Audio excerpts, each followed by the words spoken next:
Fabriquer des jeans 100% made in France dans les Vosges, c'est possible. La preuve avec la marque 1083. Thomas Huriez est un jeune chef d'entreprise qui a fait le pari de fabriquer des vêtements éthiques.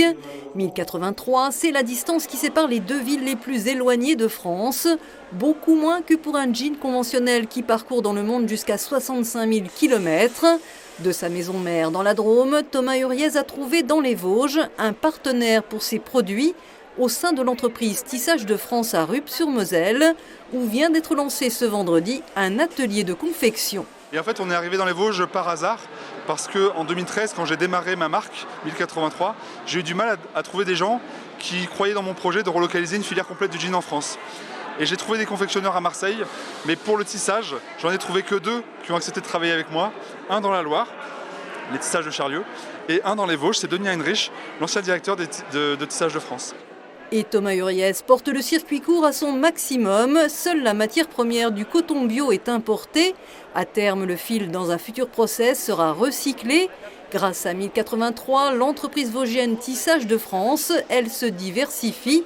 20 couturières localement ont été formées. Pour nous, c'est un gros challenge et puis c'est un renouveau d'accueillir deux groupes de couturières, de les former, de les intégrer, de leur expliquer le savoir-faire et puis qu'elles apprennent au jour le jour un peu de culture industrielle.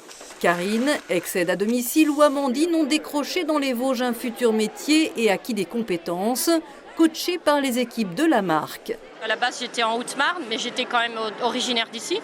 Du coup, ça m'a permis de revenir dans les Vosges. Moi, je n'y connaissais rien. Je ne savais même pas ce que c'était une machine à coudre. Alors, c'est super. Et puis, c'est du made in France.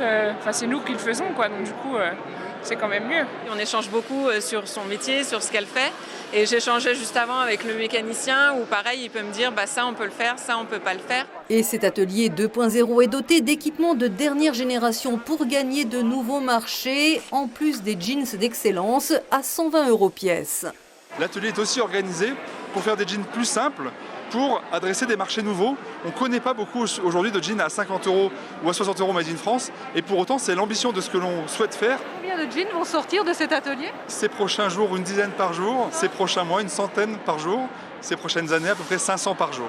À Rupt-sur-Moselle, le textile écrit une nouvelle page de son histoire. L'activité a près de 2 siècles d'existence et avait bien failli disparaître. Le coup dur du dépôt de bilan de Valru, avec une grosse inquiétude sur les 120 employés qui restaient.